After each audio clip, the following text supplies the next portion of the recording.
You make a choice and say, come hell or high water, I'm going to be this, then you should not be surprised when you are that. Man, I gave my soul to this game. There's nothing more I could give. Nothing. But I'm telling you, it goes by fast. And if you don't give it your all, you're going to regret it.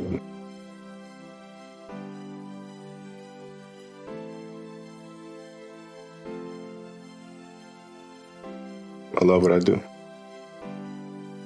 And it's as simple as that. What does love feel like for you?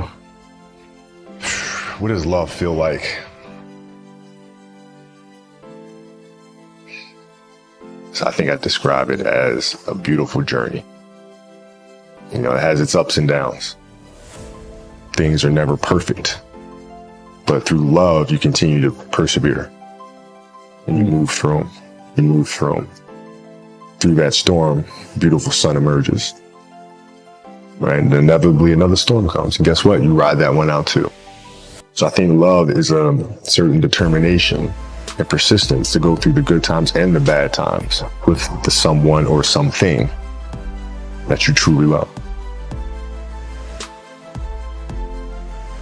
You know, I had a summer where I played basketball when I was like 10 or 11 years old, and I scored not a free throw, nothing, not a lucky shot, not a breakaway layup, 0 points. And I remember crying about it and being upset about it. And my father just gave me a hug and said, listen, whether you score 0 or score 60, I'm gonna love you no matter what. Now that is the most important thing that you can say to a child. Because from there, I was like, okay, that gives me all the confidence in the world to fail. I have the security there.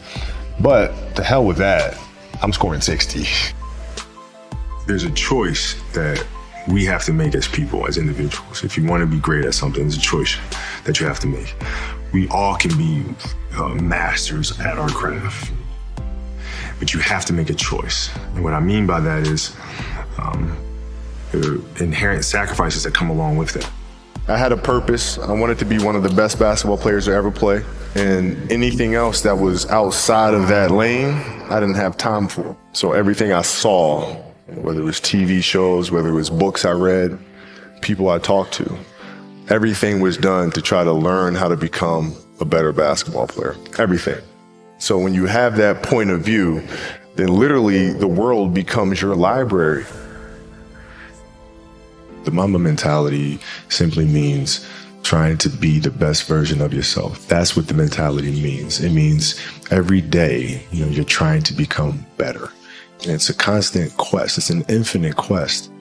I want to be one of the best basketball players who have ever played. Okay, how do I get there? And every decision I made in my life was centered around the process of helping me eventually get there. Like you're always going after it. Always going after it, always going after it. And if there's a challenge that ensues, oh, good, I want to see how I stack up to that. So I had that purpose. And once I had that purpose, every decision that I made was centered around that purpose.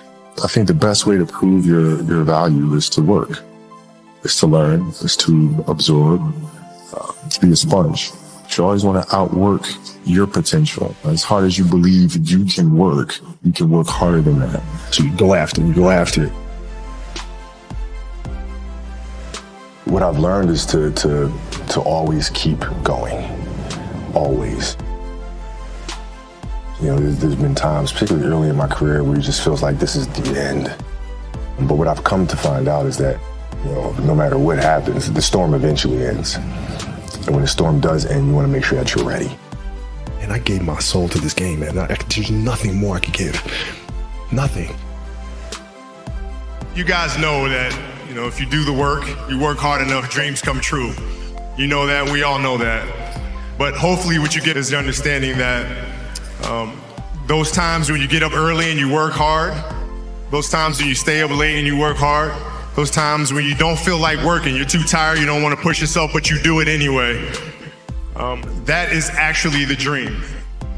That's the dream. It's not the destination, it's the journey. Every kid, every person has the ability to put one foot in front of the other, right? So like if you're saying, okay, I'm going to climb Mount Everest, you're at the bottom of the mountain and you look up and you're going, I'm not going to climb Mount Everest, right? But if you break it down into sections and you just one foot in front of the other, one step at a time, next thing you know, you're at the top of the mountain. It's like as a kid, I said, I want to be the best ever. right? And now you go through your life and everything you do is try to be the best ever, be the best ever, be the best ever.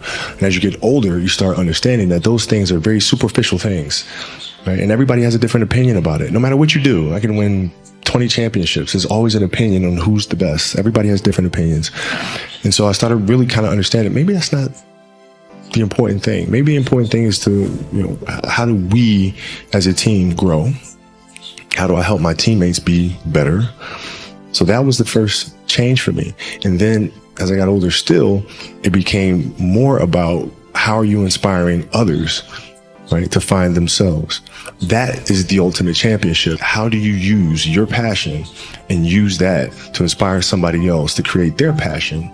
And then how can they pass that on to the next person? That is true success.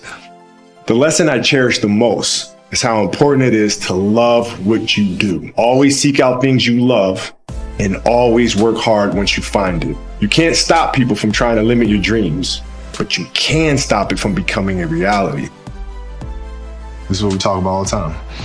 You know, you have a bump in the road, you fall, you get back up, and you go after it again, right? That's what we do.